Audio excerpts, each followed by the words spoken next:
folks, welcome back to Pop Pop Fizzle. I'm Jeff. I'm Heidi. And we're back with another episode of Farscape. If you're thinking to yourselves, Jeff, Heidi, I've seen you guys in these outfits when I watched the first episode of Season 2. You're right. We filmed these back to back. Yes. It's just a cost-saving and time-saving measure that we seldom fail to employ because we're lazy like that. Yeah. Yeah, I taught myself into a corner there. Yeah, you did. My Ooh. Swiss cheese brain. Words were disappearing.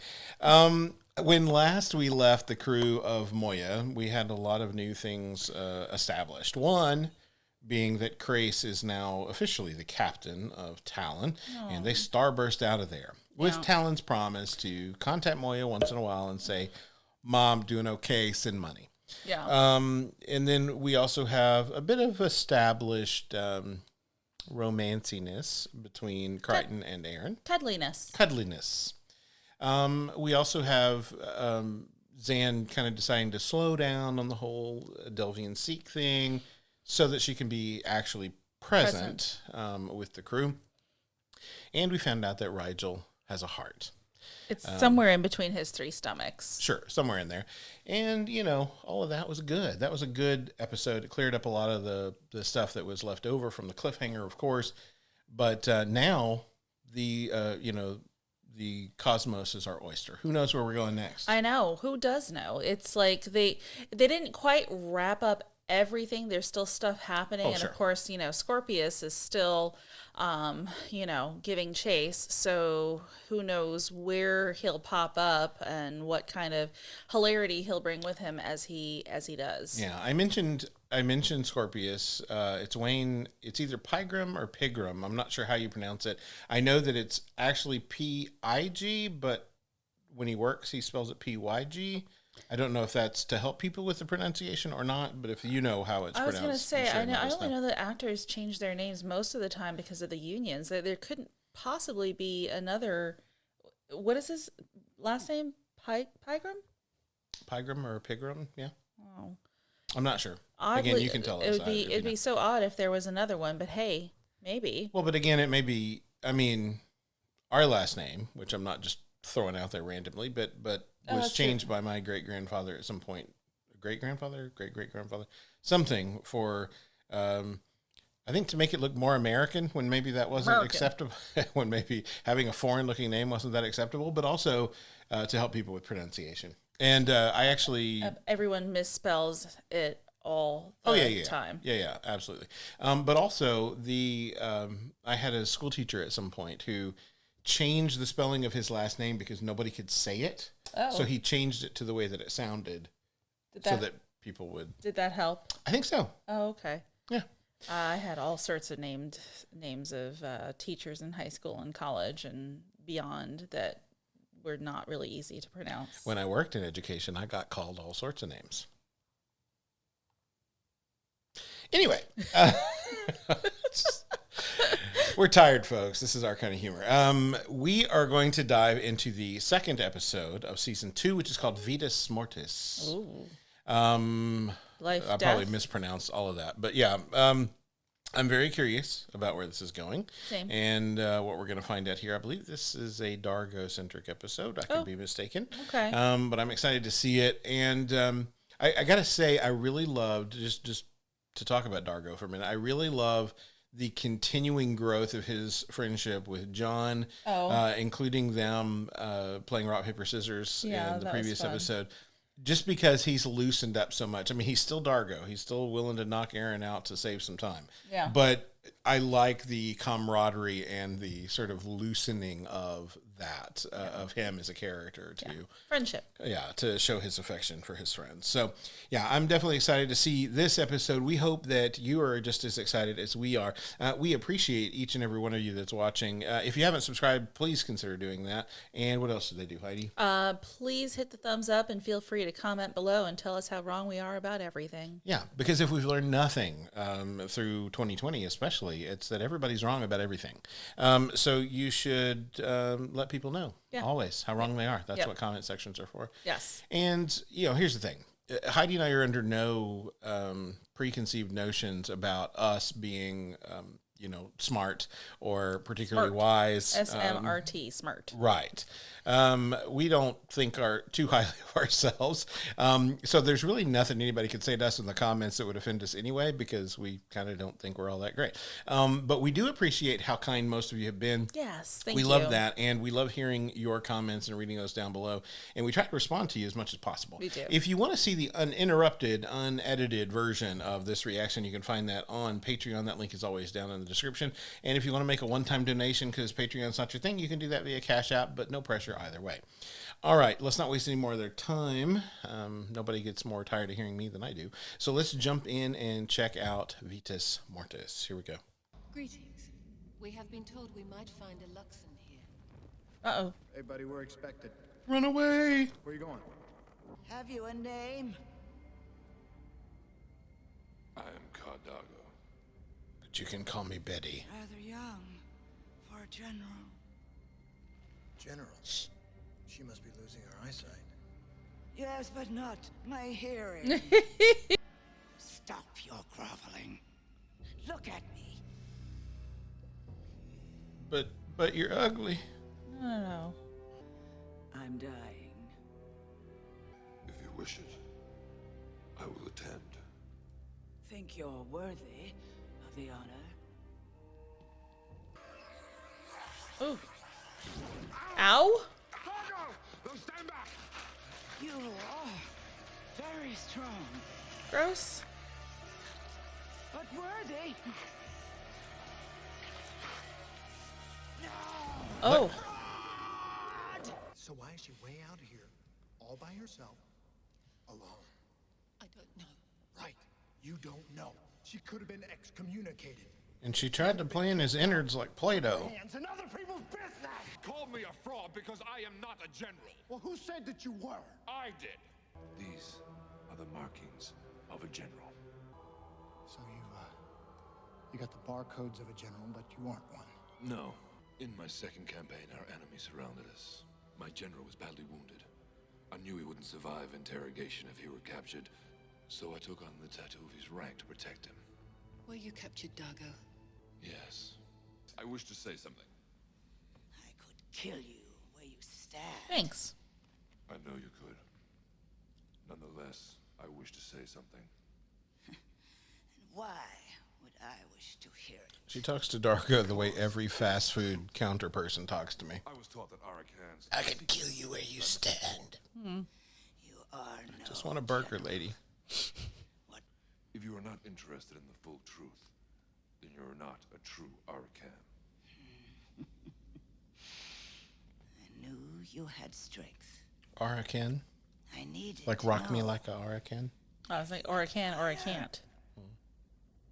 So, if she wants to rip out your liver, snack on it with a Chianti, she can do that.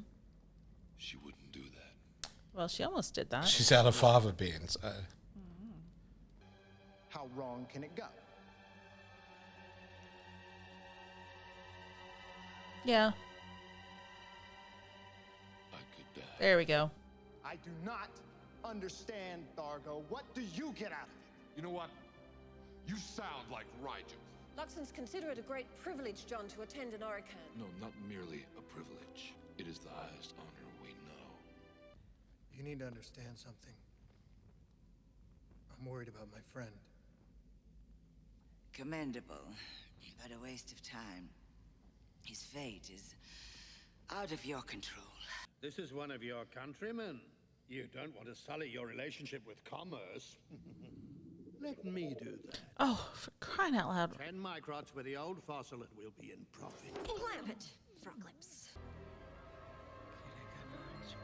I don't know. I'm calling shenanigans on this.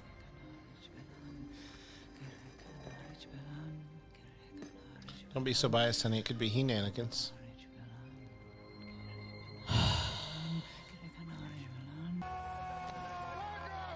What's going on in there?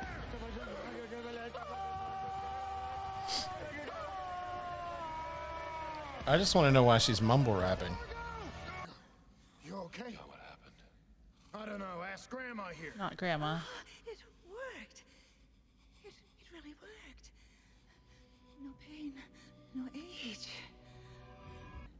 I bet because he's connected to Moya You did this? and all of them, like I'm not sure. on a spiritual level, she pulled stuff from Moya. I was supposed to die, but when I sensed your astonishing power, I decided to try the ritual of renewal instead. Yeah, well, you could have killed him. But she didn't. His pain was short-lived, and I intend to make up for Oh, Oh, boy. gross. Yeah, Dark, I'm just gonna... I think that's a good idea, John. Yeah. Careful with that thing. You want to get out of it or not? Aw. Well, DRD is trying to be helpful. How about you with the solvent? The solidified M-Nexus resists everything I throw at it. Can you and Dargo return at once? Yeah, no, I'll be right there. I'll beam right up. Dargo's a little busy. Dargo, he might be a while. Gross. He's revitalizing. Is that what they call that? There's been an outer hull breach. Tier 20, Hammond side. Decompression. No. Moya's inner walls appear to be unaffected. So far. She's aging. Yep. Is this a good time to tell you that I can't feel my feet? Well, If you had any idea how Moya made it, we could patent this stuff. Hull breaches are nearly unheard of on Leviathans. well, here we are. But I love his little PJs. Pilot, what the hell's going on? Inner hull breach. What? Sluice chamber. Oh boy. Oh. Oh, he plugged it up.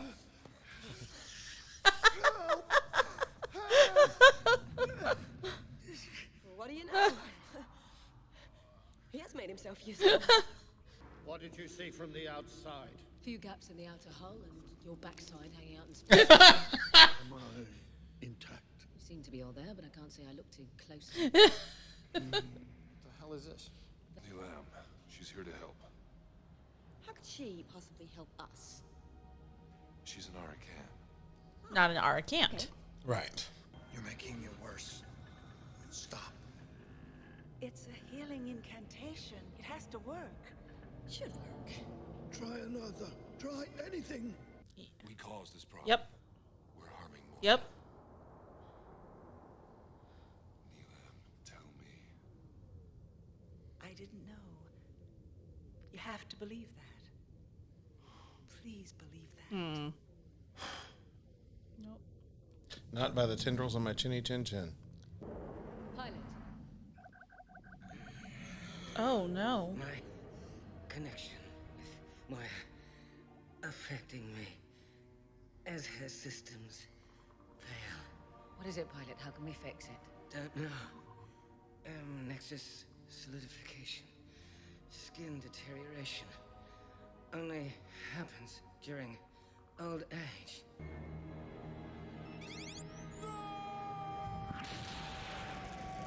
Oh, come on. Dargo. Come on. Oh, wow. Okay. Shields up. Dargo, it is just a ship. Moya is not just a ship. She's alive. Thank you, Dargo. You are taking her life to restore your own. The life of a Leviathan for the life of an Oracan. How can an Arakan justify taking life? Have you forgotten who you are? Have you forgotten what I can do? I have not forgotten what you cannot do, which is restore Moya's life. John. Neelam isn't evil. That doesn't change anything. And you're the only one who can stop it. Don't you think I know what has to be done?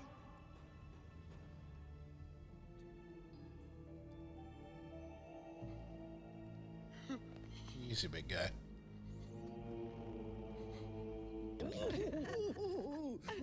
Careful. Deadly spot. Is there anything I can do to help speed up the healing process? Nothing I am aware of. Moya and I thank you for your concern. Pilot, what is the normal lifespan of a Leviathan? Many have lived over 300 cycles. Wow. What about your species? Normally 1,000 cycles or more. However, when we bond with Leviathans, we live no longer than they do. So, when Moya eventually does die, I will go as well. I would not have it any other way. You want me to get lost? Why would I want you to do that? In case you wanted some time alone. I do. But not yet. All right, that is it for Vitas Mortis, episode 2, season 2 of Farscape. Heidi, your thoughts? Okay, so I'm sorry. I think my face will show when we do the edit, no matter what, when Dargo is giving that gal that last kiss. And I was just like, I don't feel anything for her whatsoever. And Well, she did use him. It's hard. I mean, I get it that she didn't know she was doing that, but but when she knew, Yeah. I mean, can we, any of us say that we would not try to bargain for a little more life? Who knows? Like, that's just not something that, we all try to, seek healing and that sort of thing. But Sure. like at the expense of another, I don't think very many of us would actually go through with that.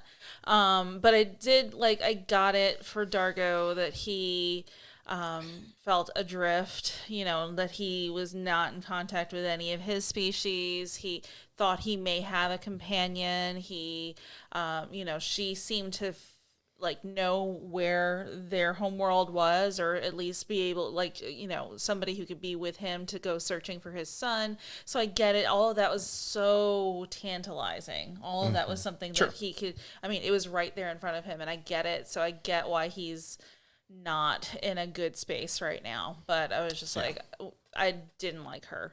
Sorry. I have less faith in people, I think, because I think most people would, to give themselves another day or two, take advantage of whoever they had to take advantage of to get it.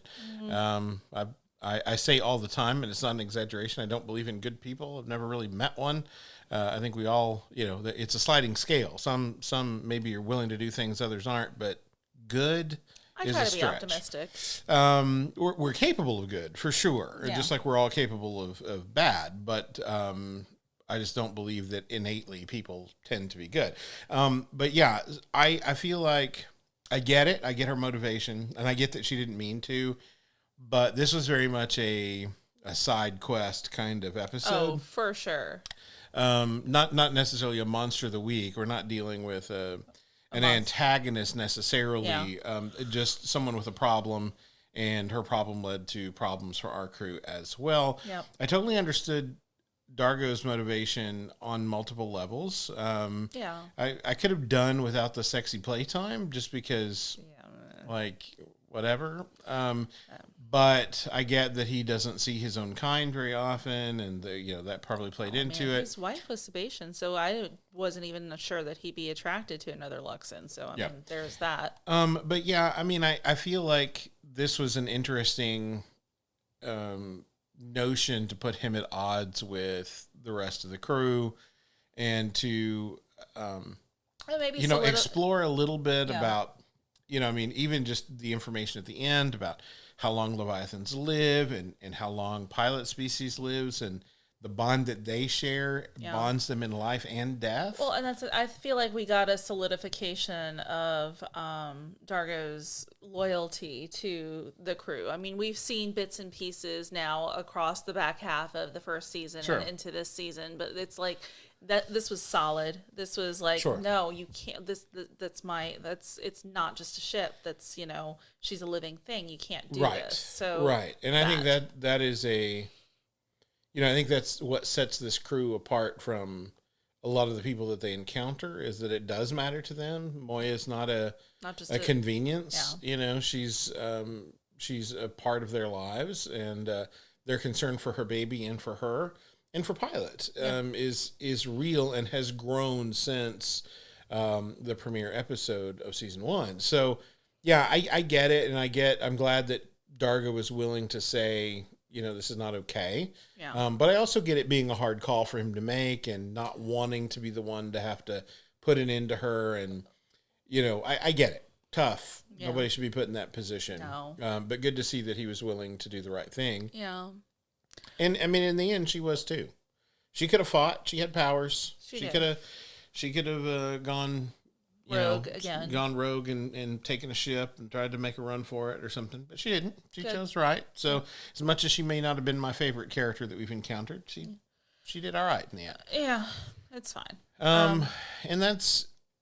I loved little Rigel Tiny out in the outer space. I'm sure he was farting up the helium out there. So that was it. That was fun. And we learned he has a tickle spot. Yes, I don't know, like, you guys, I think with the screen thing down below, you don't see, I actually, like, our little Dominar here is made of corduroy, so I usually play with his toes. Also, I was going to say, we saw a little bit of Chiana's concern for Dargo, that even though she hasn't really expressed any sort of feelings for him, we've gotten a couple of little peeks at that she might be a little more concerned about him than she's concerned about some of the others. Yeah.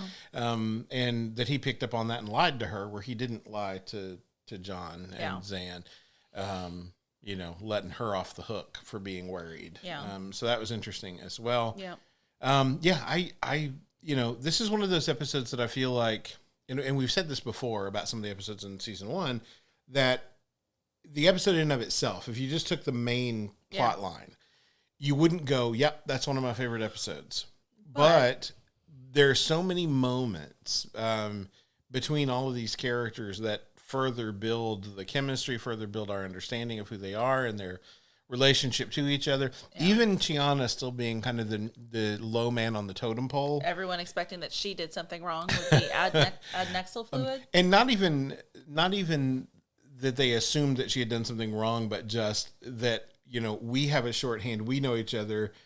I know Aaron wouldn't do something stupid. I know Zan wouldn't do something stupid. It must have been her. Yeah. Even that kind of the shorthand of that relationship. Yeah. All of those things are good, and they serve to make the show better and to make episodes like this that may not stick out in the memory necessarily. Did you remember this one? I did not remember this one at all. Okay. But I do think Swiss cheese brain? Mm-hmm. Yeah. But I do feel like it's the same kind of thing that we've seen before, that they take even the weaker material. And I mean, this may not be a weak one for you. But even what I consider the weaker material has really strong character beats in it that make it worthwhile. Like, I didn't ever at any point go, when is this episode going to be over? Like, yeah. I enjoyed the ride. I like Sean just passing here. Hey, where are you going? Yeah, with her big gun out, ready to. But yeah, I think, and that was the thing about the first season, whether an episode was phenomenal or kind of just like the bottom of the barrel for the season, we always got these character interactions, these beats, these developments, these things that solidify who they are as people together and in, pairs and trios, like who really care about each other and really want the better things for everyone. So, John, I was like, is he actually thinking that he needs to go down there and convince Dargo that he needs to do the right thing? And as I was thinking that, I might have even said something out loud, but I was like, no, I bet he's going down there to help him feel like he can do it.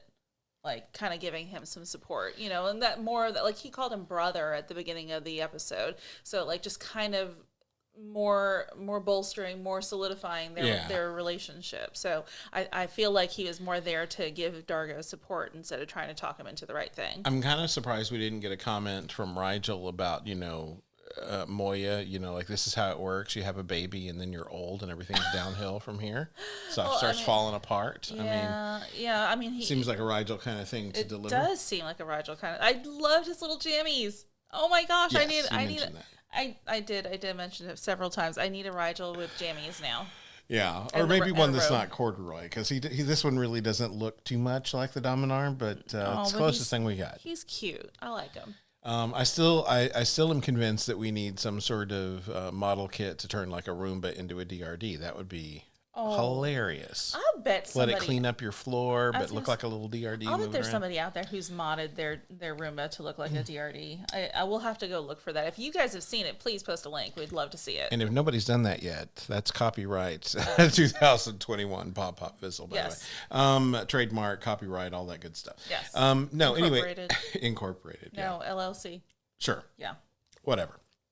Anyway, that's going to do it for us.